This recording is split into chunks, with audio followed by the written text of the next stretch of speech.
What have you been up to since I saw you last in Texas 2 years ago? At this point, would have been Wow. summer of 2020. Yeah, since you saw me last, I've released two albums and started getting into a couple a little bit bigger venues. Nothing big, giant, grand, but they got big old stages and someone that runs sound, so that sure feels nice.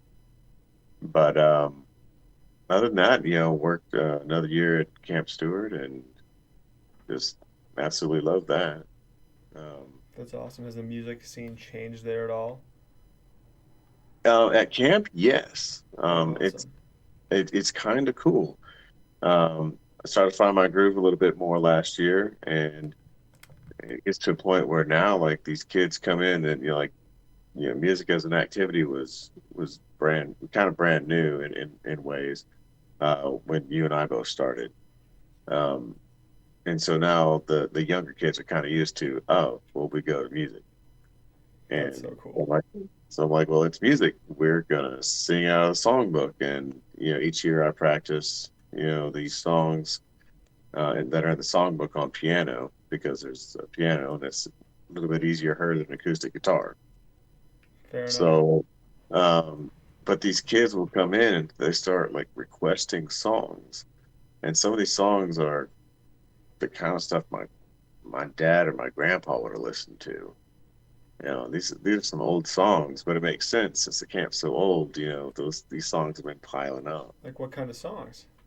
Um, Anywhere from like old cowboy songs like "Roundup Time in Texas."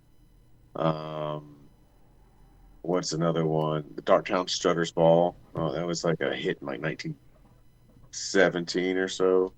I think it was written that way and became a hit, the following years. Um, what else? Another one they really like. They always ask for Toot Toot Tootsie, but we don't usually get through it. I don't know that Uh, one. I'll have to look that one up.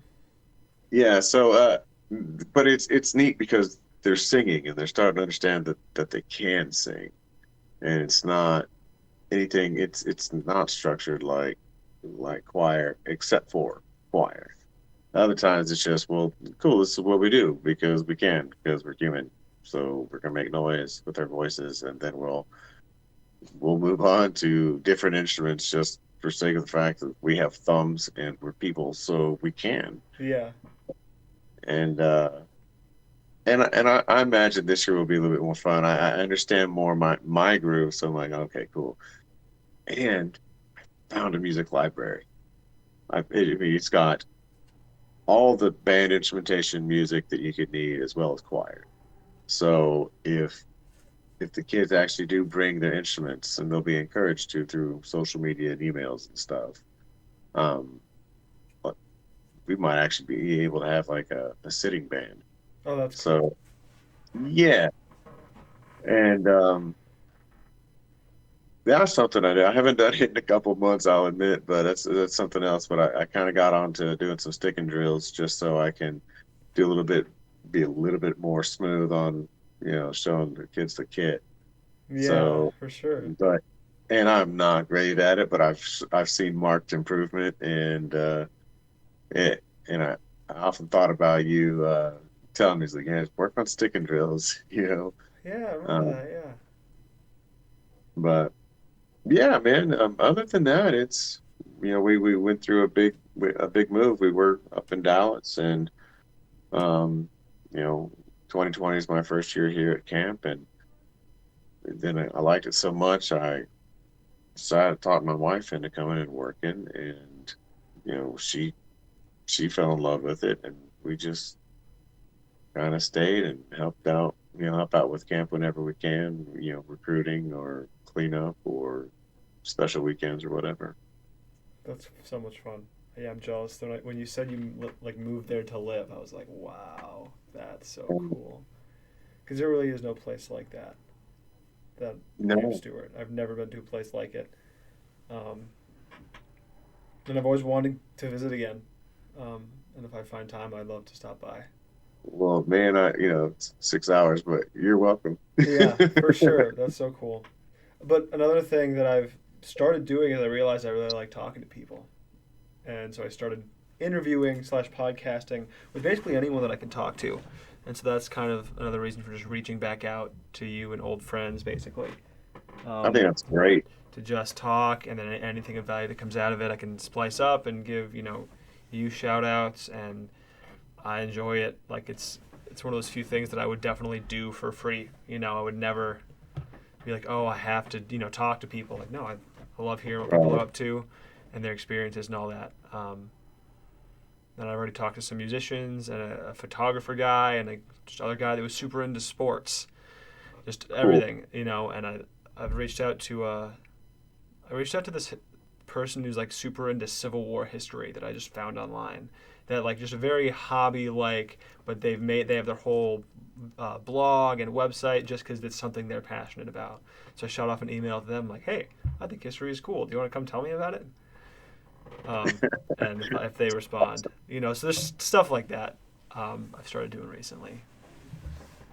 What spawned that? What inspired that? That's a great question. Why? Um, Because I think it's a great idea. I just, yeah, no, totally. I think that's one area I've always been drawn towards as a musician is people. right on. Basically that's it. And I realized that's where my strength was making connections and meeting new people.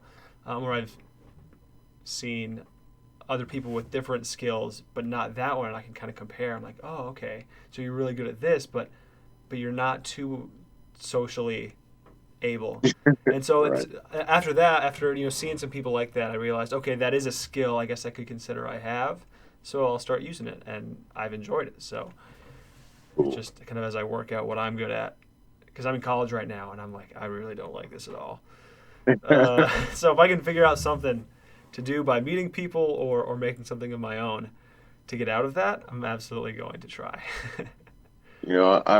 I've always been a big believer that it doesn't matter what you do for work. Yeah. Your business will always be people. We're not out here trying to sling anything to a robot, so I think it's really cool that you're doing this.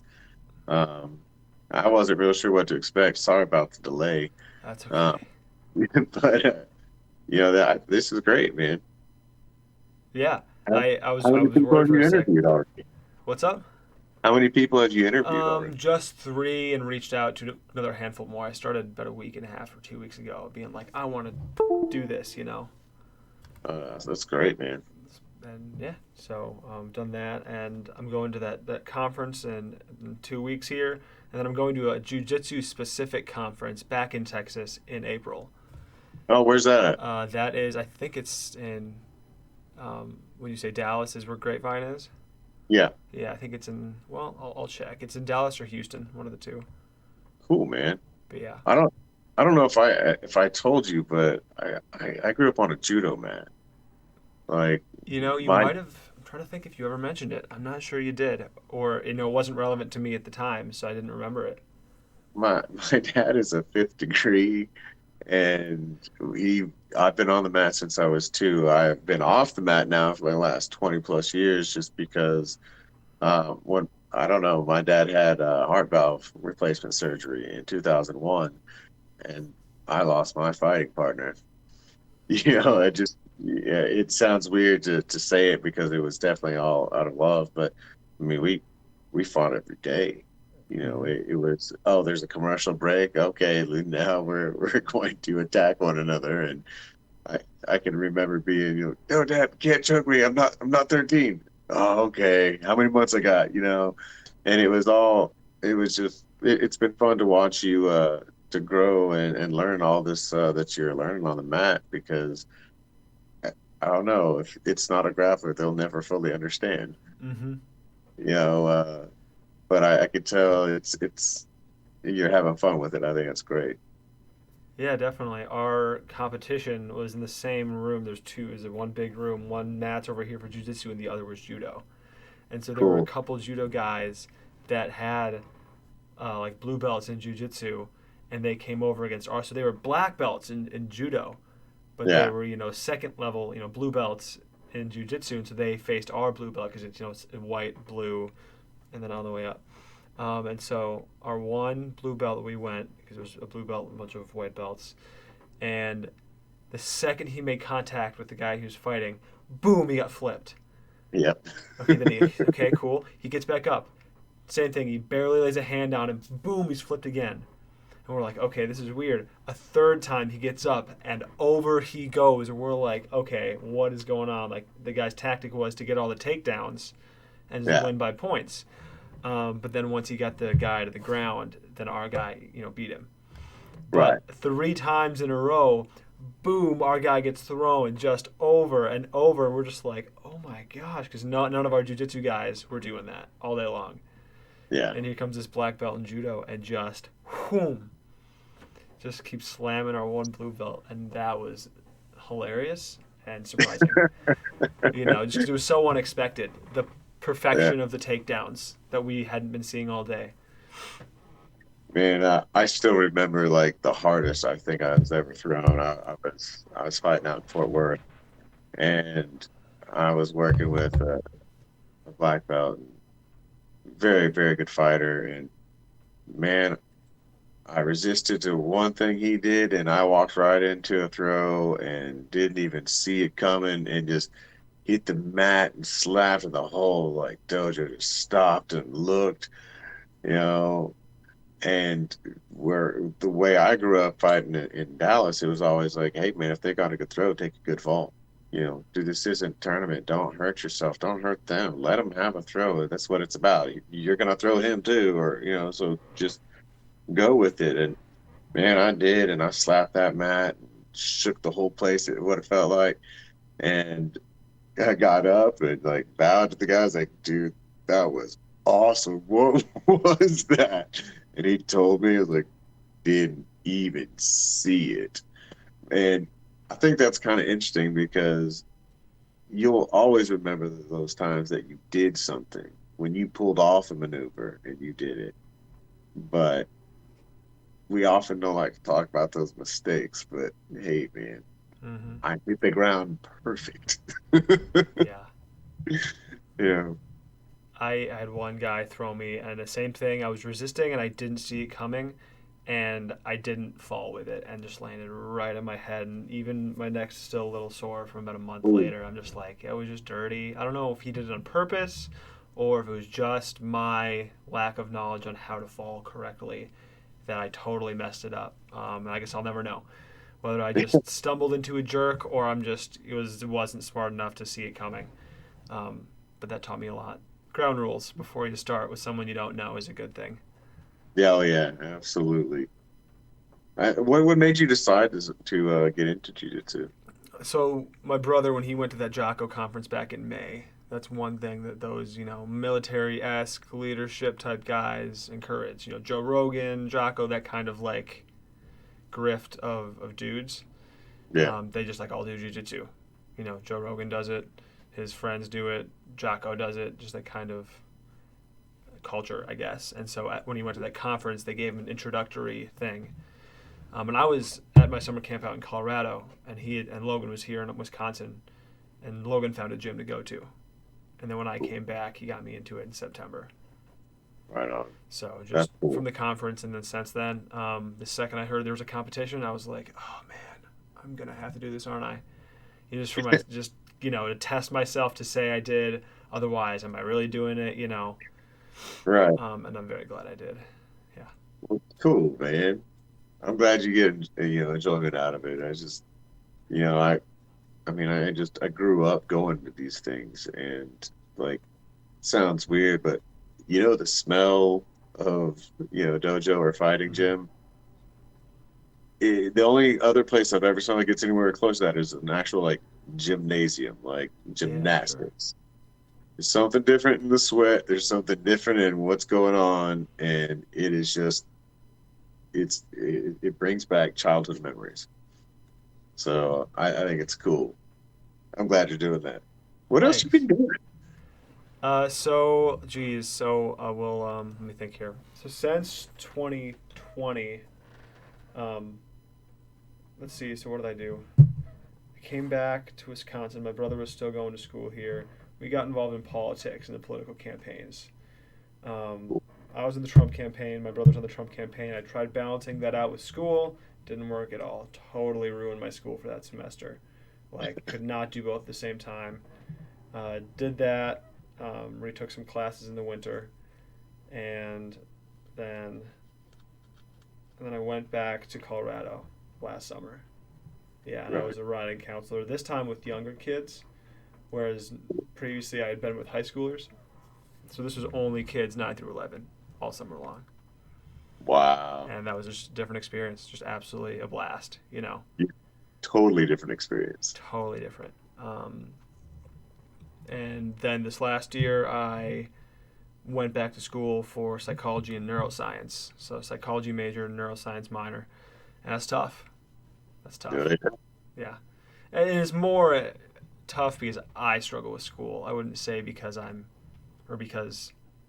school is too hard or anything. It's just like I've just never been into school. It's hard. I do all the extracurricular stuff, the meeting people, playing music, the jujitsu, the everything else, riding horses, all that.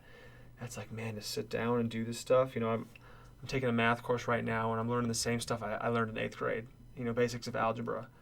Yeah. Okay, one, I guess I wasn't smart enough to pass it the first time, and two, why I've never used it still out. I still never use it outside of class. It's just, and you hear it all the time. Never used it outside of class. Been learning it for 10 years straight at this point, and okay, it's hard to get into, even though if Yeah. you know you should, and it's the right thing to do. That's a really hard thing to get over. But Yeah. Yeah. No, I feel you. I mean, I graduated somehow. yeah, I mean, I took the general attitude of technically I pay you so I can rebel against you if I want, and you guys will just tell me when I've taken enough classes. that's Not, basically yeah, yeah, not an ideal student already. I yeah, mean, it took me a few years to realize, like, you mean I can do okay if I go to class and just do the readings that they say? That's a miracle, you know. But you know, I'm glad I stayed. I'm glad I graduated. You know, but I see now that it's much more about what information you want to grab. It's if you're going to college, it's because you want to go to college, man. Because anything mm, you want to learn, it's already out there, and it's out there probably for free. So it's kind of like just you got this marvelous supercomputer on top of your shoulders, man, and we just cram it filled with whatever we feel like, learning. And I'm not real sure at the end of the day that anyone cares how you learned it. But you talk about not really sitting right with school. I totally understand that. In fact, being here at camp when those kids come through, I try to 100% not make it like school. I'm teaching music, and so there's a certain point where it's like I need y'all to sit down. But beyond that, you know, don't make me scream over you. We're gonna do this, and um, and it's a hard thing to do because we've been in school since we're like 2 years old. mm-hmm. It's like, oh man, because you're like, all right, well, we got this kid, and it's a darling, little child, and it's been in daycare since it was 7 weeks old, and now they're on to like two, and they've done toddled, and they're working on the whole potty training thing. Dude, at age two, they're already, I mean, toddlers even, it's like give them a ribbon to hold on to, and for all the ways it's beautiful and innocent, and it's little kids just figuring out life. You realize real quick when you're working there, you're like, and this is where institutionalization begins. We train them. We train them to stand in lines. We train them to not talk when other people are talking. We train them to identify their feelings and choose to not react out of them. A 4-year-old can grasp this better than some adults, but that idea of like, I'm angry at you and I don't wish to be next to you right now, so I'm going to go over there. And man, if we all do that as adults, that'd be cool. But you know, it's weird, because I like to think that we're all feral deep down, and we it doesn't really matter how much we stayed here in the hive. When you get out away from it, the smaller town you get, and hopefully not to hermit life where you're just completely isolated. But because I do believe we need people, but it takes a bit to break through all the that we've been taught from such a young age. And I ponder a lot. I It may not love be. it. That's so cool. You have a lot of wisdom. I feel like, especially living in such a beautiful place, you have a lot of time to do that, which is really cool. It's quiet. I can think out here. Mm-hmm. You know, where we were staying in the Dallas Fort Worth area, we were less than a mile away from the police station and just over a mile away from the nearest fire station. And if that wasn't loud enough, we had a pretty main street that was at the end of our little street. And then 35, you could still hear from our house. So a main highway corridor. And there was a factory like maybe a quarter mile away that there over like the last, oh, however many months. But there's like an air compressor thing. And so it just super loud. And it would go off 1 in the morning, 11, and, at night, you know, 3 in the afternoon. Um, it was just so noisy. We get here and it's just like, well, there's a lot of birds.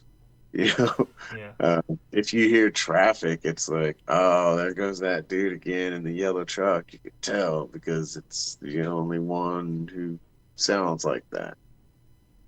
But yeah, it's pretty cool being out here. Well, you you're not necessarily staying in a big giant thriving metropolis, though, are you? No, it's a town of about 60,000. It's pretty spread out. Okay, It's mostly college kids that we hear at night because we're pretty close to the main strip of bars and whatnot, all which right. is conveniently right next to campus. Where So else are you gonna put them? yeah, so I gotta be. Uh, my flags always get stolen. I had a Canadian flag hanging outside my house, and I forgot to take it down one night. And sure enough, next morning, gone. And the little thing that held it was, that way, so I could tell that someone had grabbed it. So I checked my camera. Didn't see anybody, but I could hear them, and they were, 2 a.m. Oh man, go get the flag! Oh my gosh, this is so funny. Just obnoxious, intoxicated 22-year-olds or whatever. Yeah, And so my roommate comes, "Hey man, where'd the flag go?" And I'm like, "I forgot to take it in." You it know, has been rehomed. yeah, but no, it's not too busy at all. It's just fine. Um, yeah.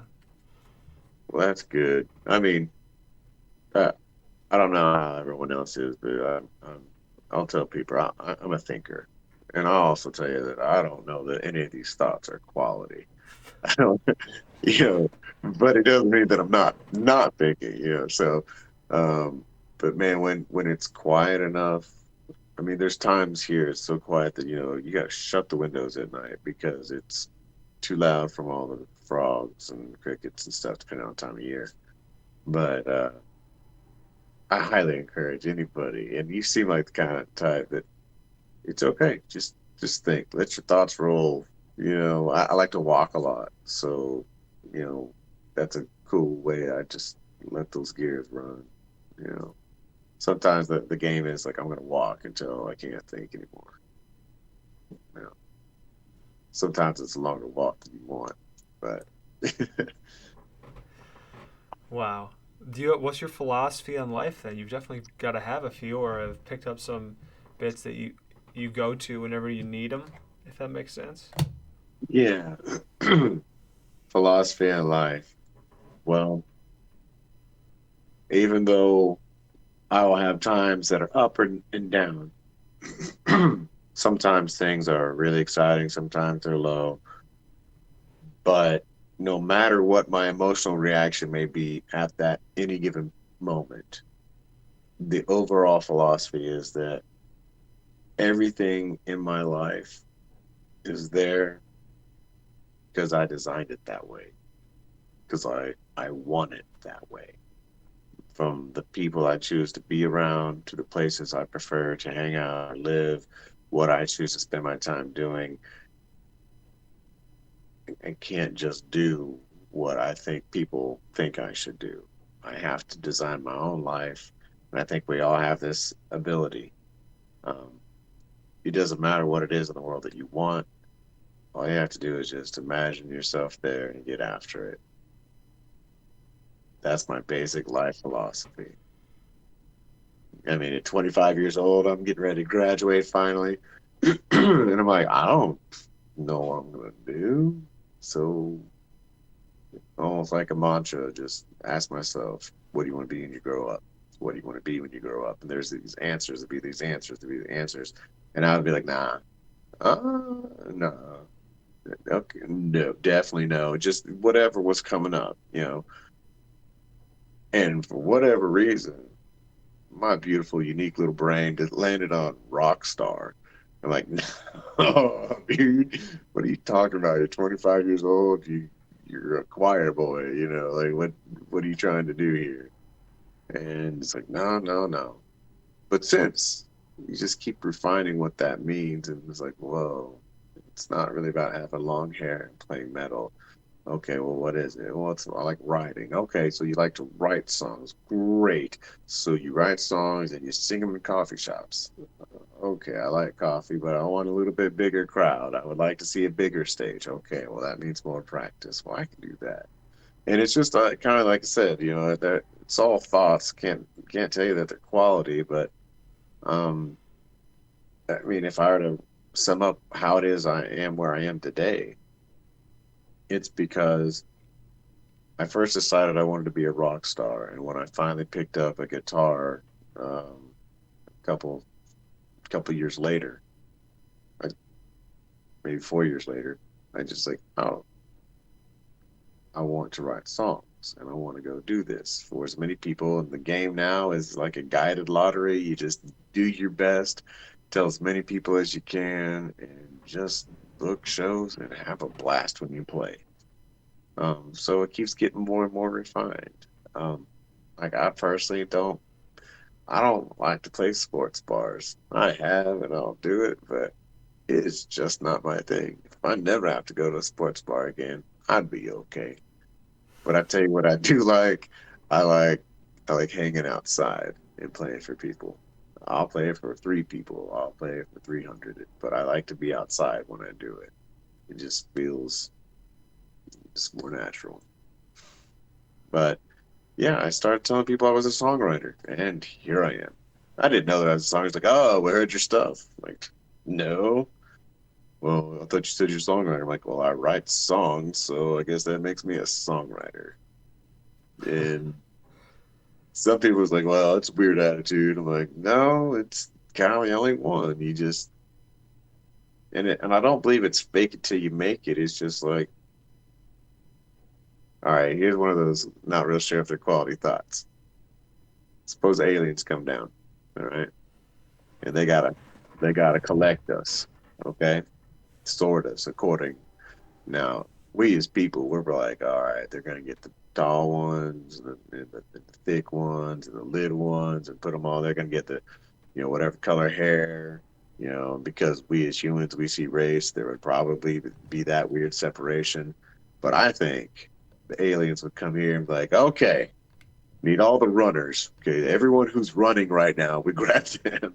It's like, okay, well, what about the thinkers? They're gonna be the ones that look like they're studying. Okay, we're gonna grab them. There might be some loose cannons there, but if they're looking for people who are lethargic, then they will find them, and it'll be based more on what they do as to how they classify us, as opposed to what we look like. Because we're all people, we still determine that, you know. So I think it's what you do um, that really brings about what your life is about. I mean, man, you're doing music, you got the jujitsu thing, you're in school, you've been doing the politics. Yeah, man, all of it. And it's got to be that way, because how else are you going to get this information?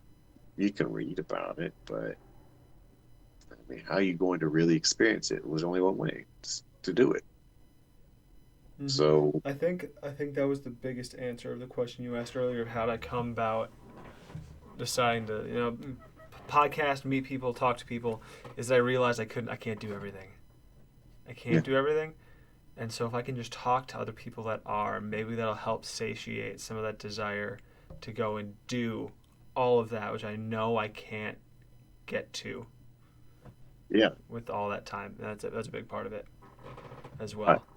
I mean, and it's great. This is a lot healthier approach than what I did when I was in school. You know, my my my goal then was like, let's go to the bar where the old people hang out. I want to talk to them. Like, no, man, we want to go here. It's like, dude, and I used to like, it was like, I don't know, finding a magical prize, when I'd go out to the bar and I'd find out that, I was talking to a Vietnam vet. I'm like, dude, like, if, with, all due respect, if you're able to talk and tell me anything, I would love to listen because I'm just fascinated with that time. And they're like, what? I was like, I was born just close enough to the end of the Vietnam War where I still remember there being POW stuff when I was a little kid on the news, and they're like, okay, well, and I had this one guy go through and just tell me all about the different movies. He's like, Platoon, that's the only one that's real. Then it's like they all of them have their ups and downs as far as entertainment goes, but Platoon was the one that was most like being in the jungle and fighting like that. It's like, whoa. And he goes, well, Full Metal Jacket, that drill sergeant was spot on. So, which in the movie Full Metal Jacket, that drill sergeant was in fact a drill sergeant in Vietnam. So he There you go. played part pretty well. But yeah, what you're saying is, yeah, this is a lot healthier avenue. You don't have to go, drinking every night in hopes of just finding stories. Fair enough. But Okay. uh, but I love the fact that you recognize that you enjoy talking to people, and that it's something that maybe even comes to you a little bit naturally, um, because you learn so much more when you listen. When you talk, you're gonna miss what a lot of people are saying. For nature of a video call, I think we've kept the conversation going pretty well, but typically I'm pretty quiet. You Yeah. know, my wife sometimes she was just like, "What are you scowling about?" I'm like, I didn't know I was scowling. She's like, "You just been sitting there for the last 5 minutes not saying anything." I'm like, "Sorry, no idea, miles away." Right? That's hilarious. Uh, Tell me just a little bit about your music writing process. I know you've told me about it back when we were at Stewart together and how you went about writing. Um, I'm trying to think if I can recall it specifically. I can recall maybe like the feeling of it or the idea of it, but I'm not sure I can put it into words what you told me 2 years ago. If that Well, makes sense. now we're gonna find out if I'm gonna say the same thing or not. Yeah, sure. Uh, I just keep these weird clips and phrases in my head. Now, maybe it's a chord progression, maybe it's a little bit of a lick, maybe it's a line, or a lyric, or maybe it's just a word, or maybe a phrase, and I just obsess. Uh, I I'll tell people like I don't know that I'm good at music, but I'm pretty good at obsessing about things. So once that lyric gets stuck in my head and I find myself singing that lyric, I'm like, oh, I've got to put chords to that. And if I'm playing a chord progression and I just can't stop playing it, then I'm like, oh, I have to put words to that, and when I complete a song, sometimes, it's just, eh, I probably won't sing this, but sometimes it's, oh, this one's going to go in rotation. Um, but as far as the process, I just go with what I have and I'll build it from there. If I feel the progression is strong, then I'll work with it and try to put some chords to it. But I like to just put it on loop until something comes out. And writing is kind of like singing. You know, if you want to sing, you gotta take a breath and open your mouth and make sound come out. We try to make it a whole lot more than that, but that's really all we're doing. So if it comes to writing a song and you got a chord progression, then just hey, next time you come back around those four measures, just take a deep breath and whatever comes out comes out. And sometimes it works, sometimes it doesn't. But I know my process in general is kind of like if a photographer is going to take, if you see a photographer's picture, like, whoa, it's amazing. That's probably one of 150 to 1,000 in their little that they chose from. Like, yeah, that one. Yeah. So if it's not right, I try not to record it.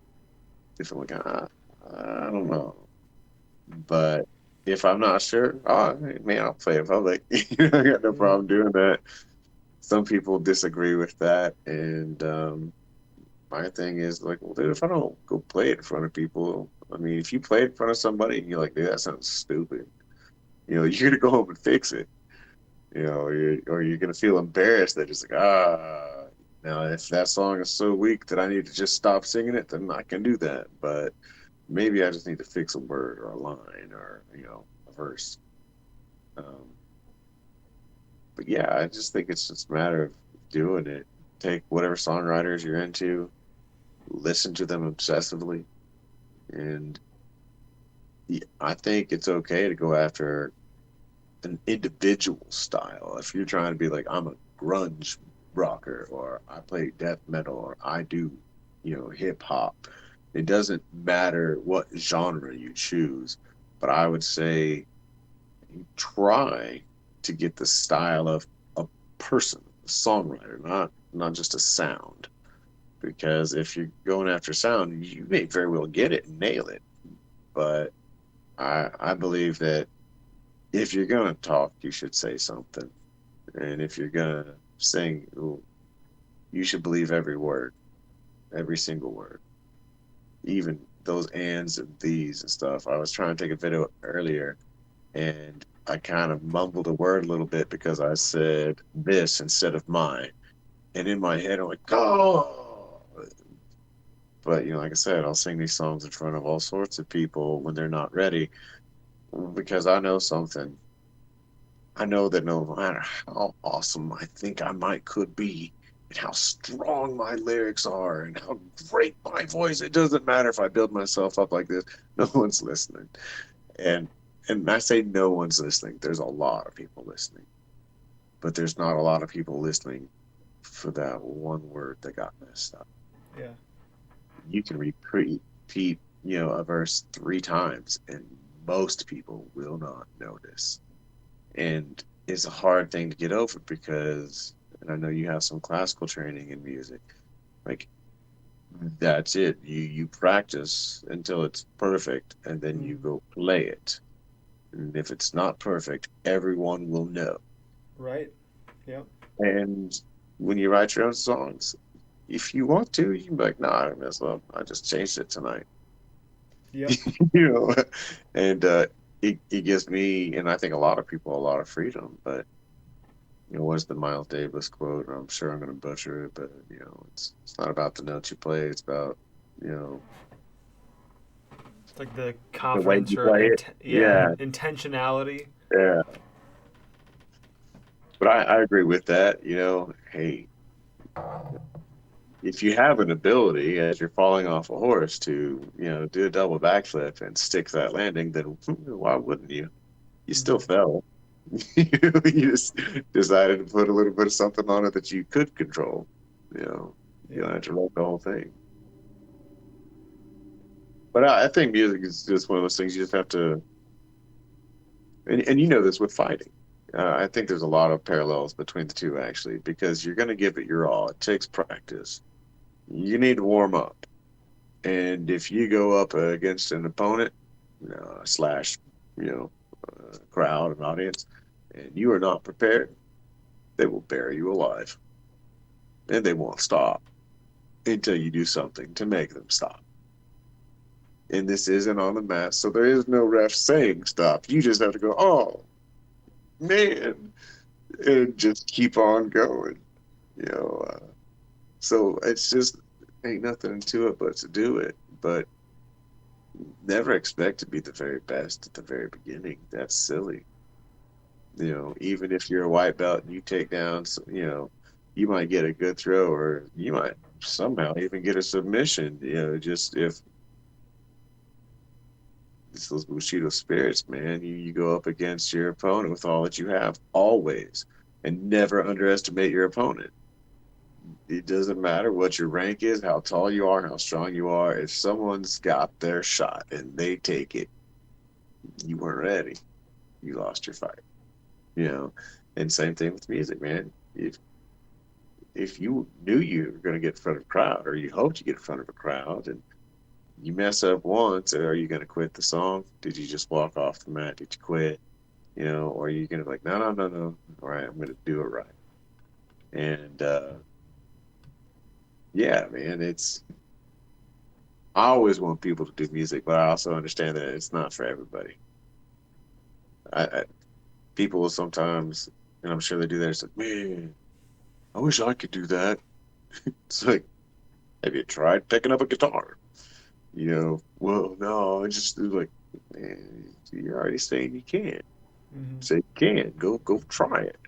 Maybe it's not for you, man. I didn't pick up a guitar until I was 30, man. So it's not too late. You just gotta go do it. Most people will stack up reasons as to why they haven't, and I'm no different.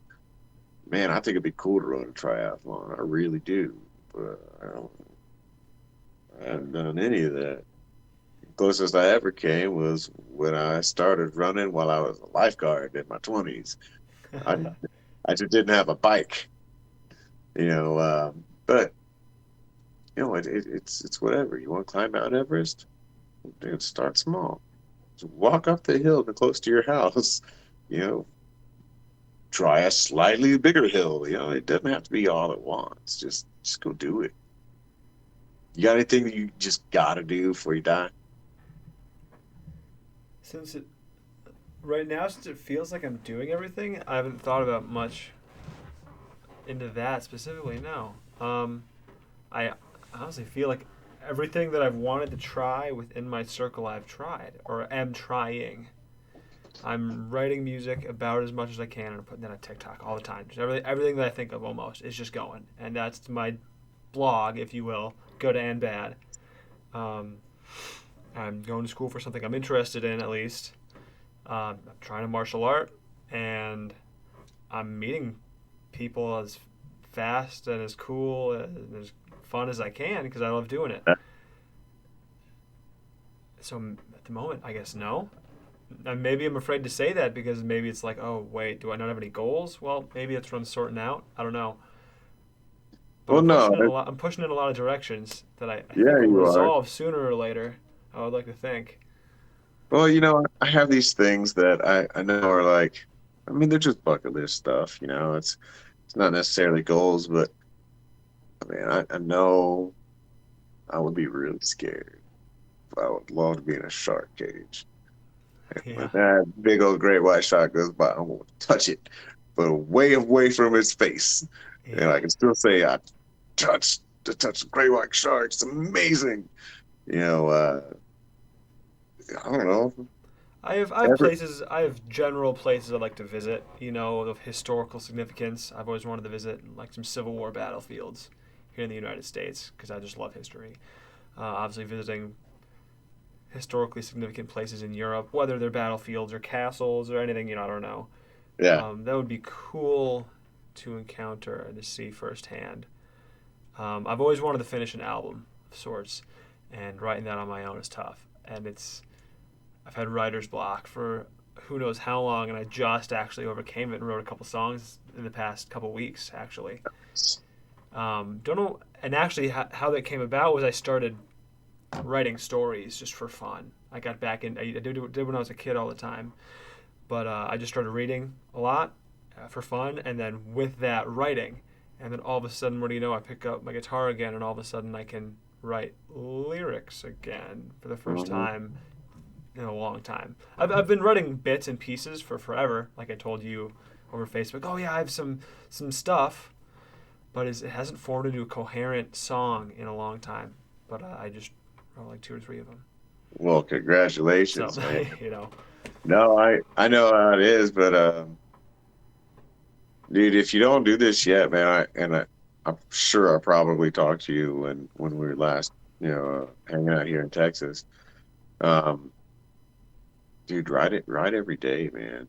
yeah, I mean, like I write 3 pages every morning, and if I can make it to October 3rd this year, it'll be 10 years of writing 3 pages every day.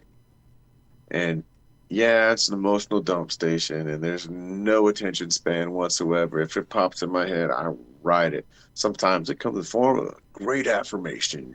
And then there's times where I'm just like, all of this in life is just completely stupid, and I just want it all to go away. And then the next word will be like, oh my God, that squirrel is so fluffy. It's just whatever. But sometimes, man, I got 3 pages of a story about someone that I don't know. Sometimes there's a song. Sometimes there's 3 pages of like a spoken word poetry, or I record all my dreams that I can remember. And I wonder if we talk about that dream, recording dreams since about 2018.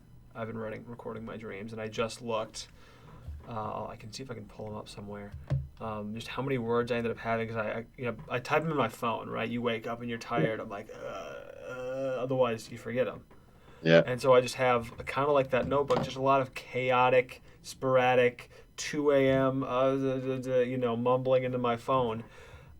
But I get them there, and then every half a year, whenever I get two, basically I send those over to my computer and dump it all on. And I looked, and I just had thousands upon thousands of words yeah. of just rambling, significant to probably nobody whatsoever.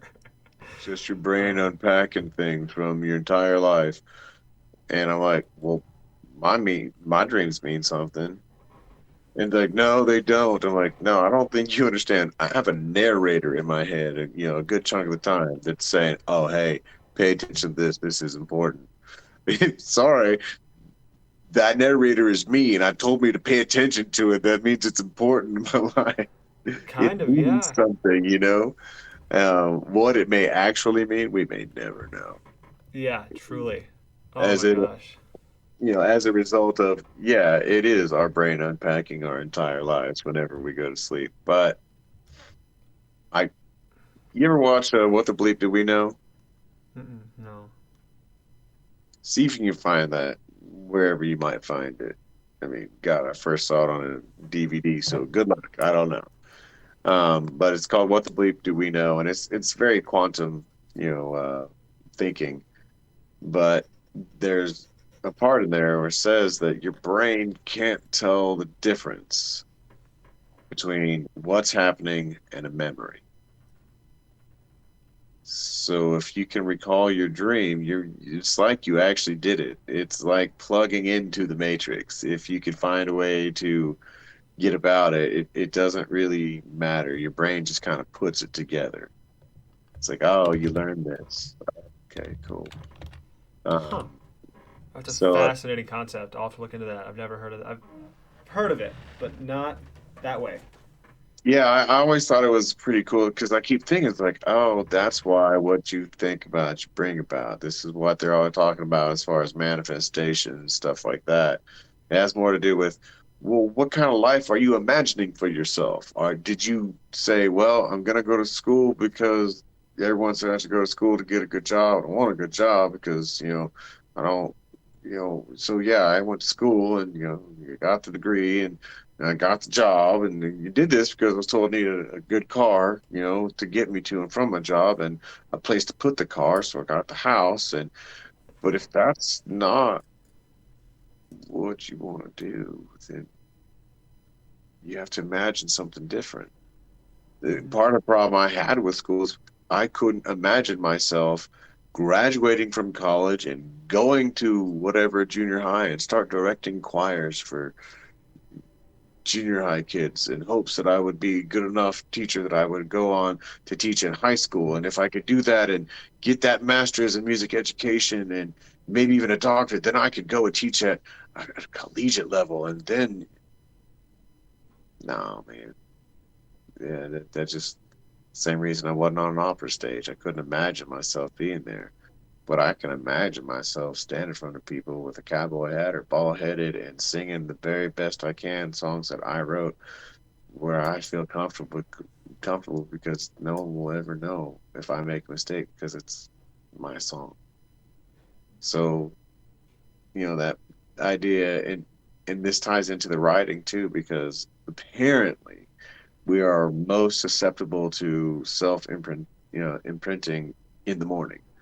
So if you were to recite any sort of like, you know, I'm a killer, whatever you're saying to, hype yourself up in the morning to get ready for your day, the morning's the best time to do it.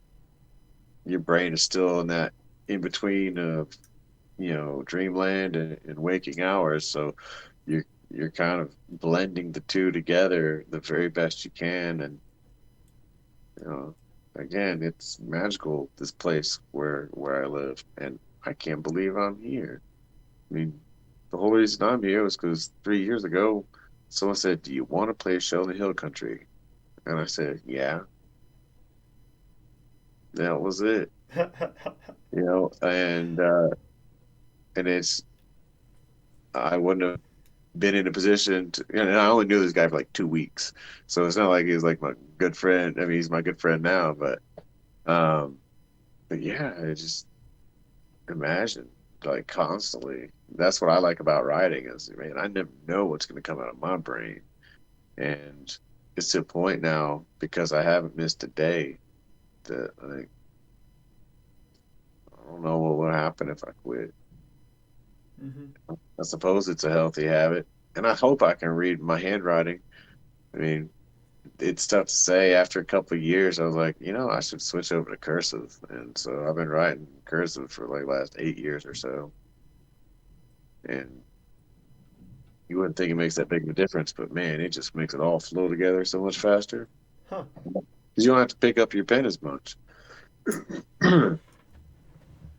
But yeah, it's weird things start finding out. Like I can tell you one of those black and white, just normal ledgers that you get at the grocery store or whatever. They're kind of speckledy looking.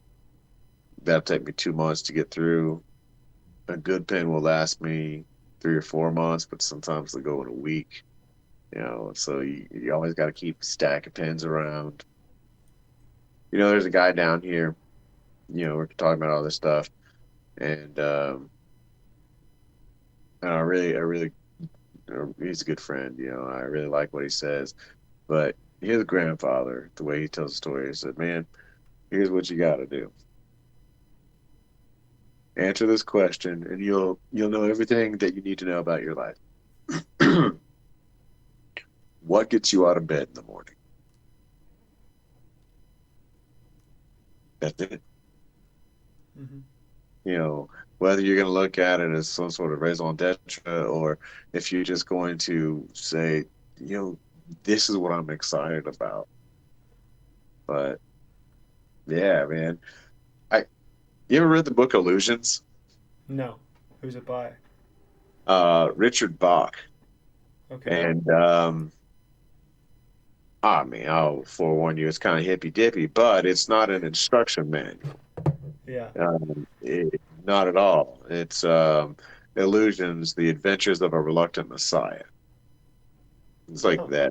like that thick. It's if you put yourself to it. I mean, 3 days. It's like 160 pages, something like that. Hmm. Um, but it's all the stuff that we've kind of been talking about. Yeah, he does it um, through people that are into flying planes. Bi-wing planes. He's also the author of Jonathan Livingston Seagull, which is the same basic kind of book, but about seagulls instead of planes. Um, he likes to fly, but that would be a fun. I love to tell people about the book if they don't know it because it's all this manifestation stuff, and it gets and then we start talking manifestation and believing in creating your. A lot of people kind of go, yeah, okay. Well, there's a part of the book where you go through all this and you flip and he goes, everything in this book may be wrong. You're like, oh, you're like, it's like, well, I mean, Oh, that's I think the adventure in it, maybe it was just a challenge. Like, well, show me it doesn't work. I don't know, but I'm glad you got some songs out. Are you still feeling the inspiration? Or do you?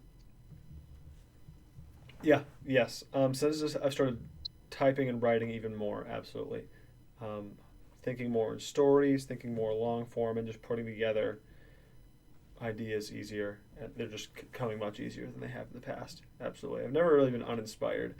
New words for me were the hardest for whatever reason. Lyrics, not the melody, not the chords, not anything else, but putting the lyrics in to something that always just felt fake. Completely just like, is this, what am I even singing? Like, this is useless. And then after reading it, spending about a week or two just straight reading and typing. Just every morning out, maybe 2 weeks, I was up, and several thousand words a day almost. And all of a Cool. sudden, I could put words together that felt fine. It just unlocked something, and Yeah, it's funny. I think it must work differently for everybody where they need the unlocking, but it worked. So man, that's great. What are you reading? right now, I'm reading. All the books are in my kitchen. I've been reading a lot of Louis L'Amour, so a lot of Cool. westerns. If you're Yeah, familiar with that, and then Jocko Willink's books about leadership. right on. So old western feel. Obviously, love that. Horseback riding, shooting cowboys, all that stuff. Yeah, I read And Lonesome Dove for the first time this year. Lonesome Dove. Yeah, I haven't read that one yet. I'll have to look at that. Check it out. dude. I mean, yeah, it was all the rage in the late '80s, early '90s when they made the TV made for TV movie for it. But Okay. dude, it's legit the only book that ever made me cry.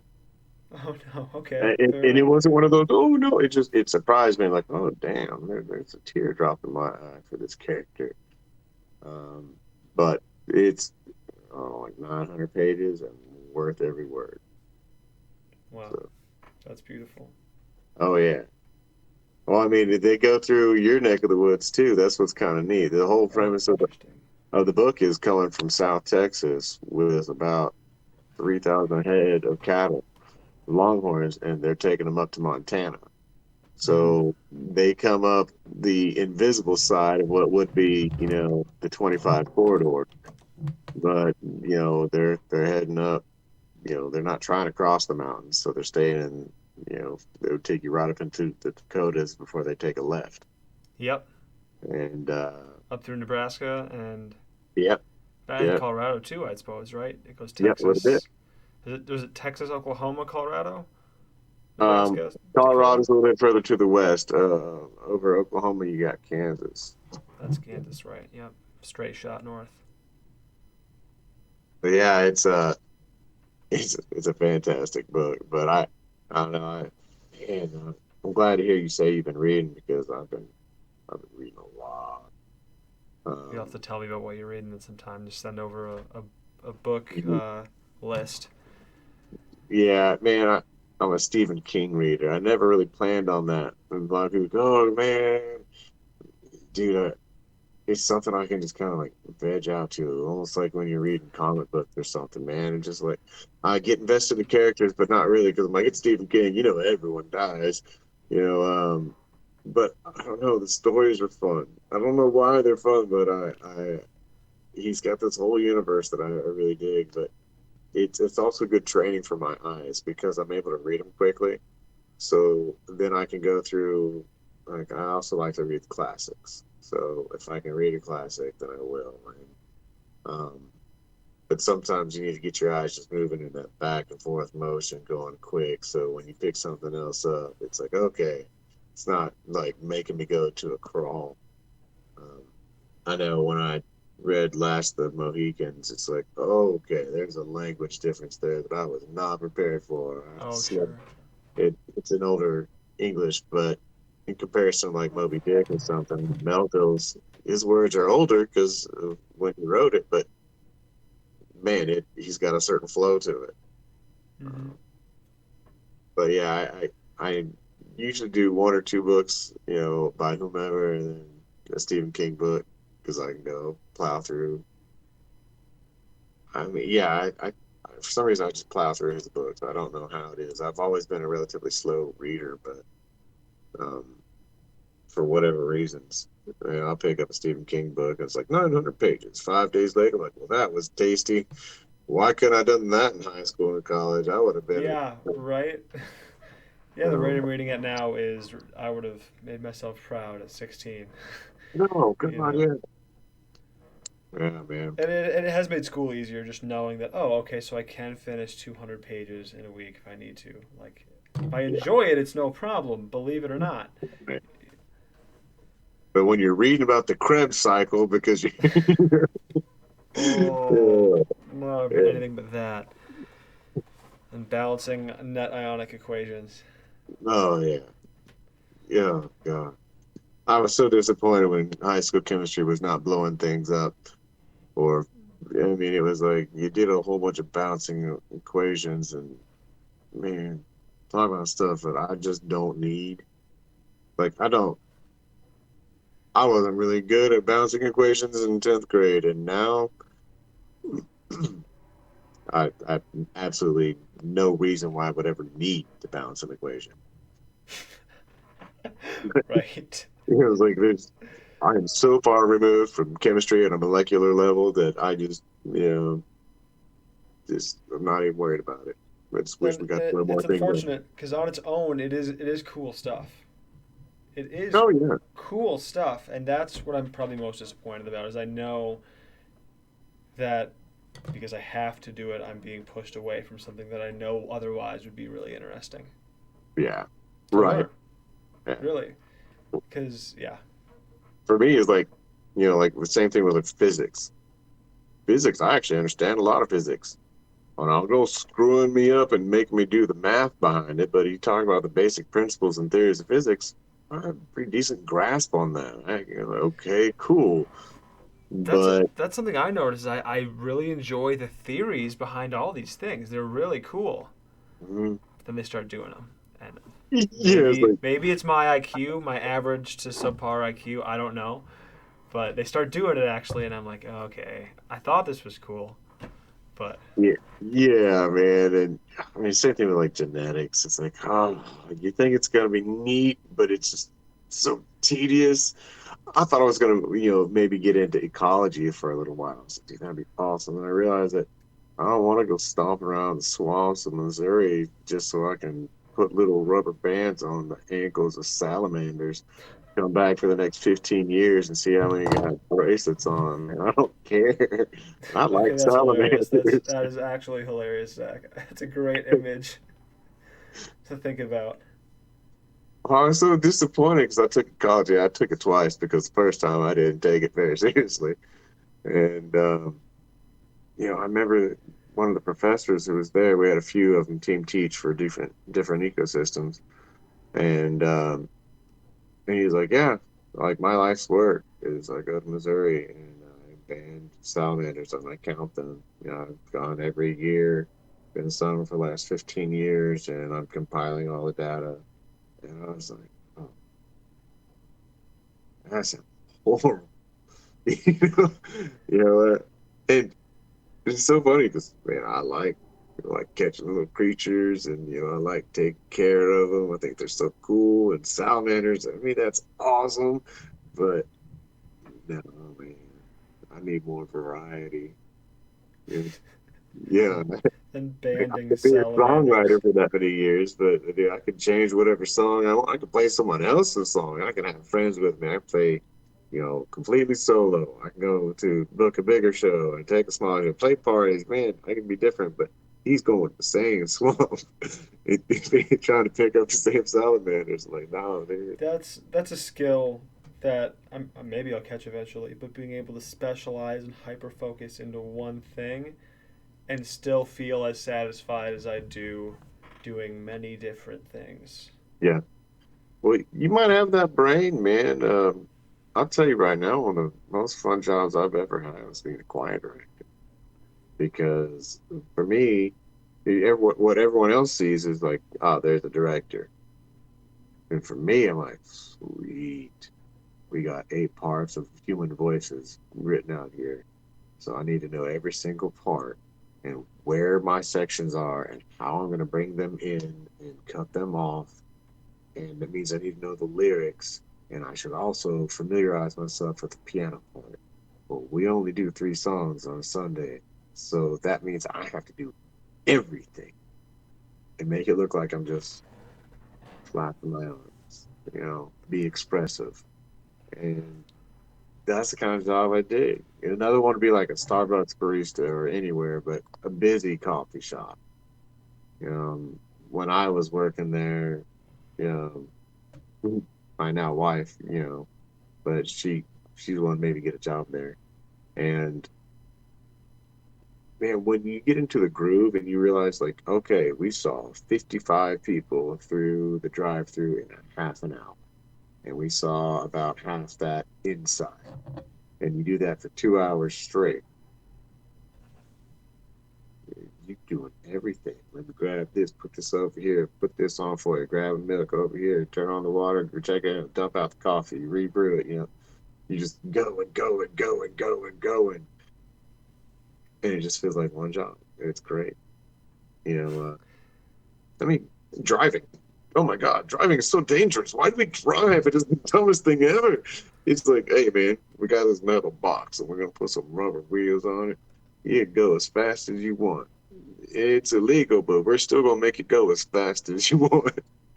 And look, if you wreck, we're talking, you know, 3, 4, 500 G's as opposed to like the 5 that they feel in the space shuttle. I mean, you're gonna break stuff. If you walk away, it's a miracle. But hey, have fun. Oh man, you have to think about the wind, the traffic, which way you're going. Is the person in the car talking to you? Do you got the radio on? How about those windows? Everyone good on there? We need to put on the AC. It's like we don't think about how many things we do at once. And we're like, oh yeah, but no, it's just good, No, it's terrifying. I don't know why we do. I mean, I love driving across the country. I think it's one of the best things in the world. But man, you think as a species we would go, we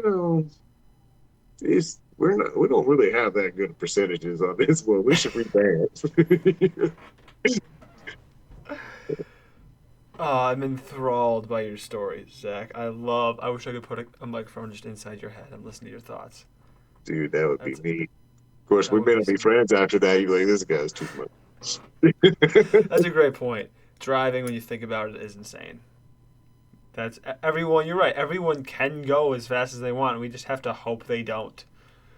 Yeah, when I think about it, I have a friend. He's got like a couple McLarens, and in my mind, I'm like, what the f you gonna do with that in a school zone? You got a car and go 200 miles an hour. Great. Yeah. We have to go 20. Good luck with any potholes or speed bumps, Mhm. and it's, hey, man, you're into what you're into, man. And I'm glad that I've got a friend who can go and get the things that he wants. It's cool. You know, I personally, like, it would be fun to drive a sports car, but I would like to give it back at the end of the night. I mean, if I didn't get arrested, then, it means what I do. I enjoy the car, then nowhere what it was built to designed to do. I mean, I drive a Subaru, so everything's exciting. It doesn't exactly do top freak performance in anything. It just goes everywhere. Not real fast, not real sturdy. I mean, it's supposed to be safe, but I mean, the guy at the lot even told me, he's like, "Hey, man, you'll probably walk away from an accident, but it's not gonna walk away from a hailstorm." Like, oh, okay, well, it's good to know. Oh, jeez. That's Yeah, hilarious. I love that. yeah, man. That's Cool. My name is Zach Pohl. I'm a songwriter from Texas. I've got music for you to listen to. You can look me up at ZACHPOHL on all your listening platforms. And if you do social media, that is Zach Pohl Music, ZACHPOHL Music. And that will take you to Instagram, Facebook, TikTok, and Twitter. So thank you. Rock on.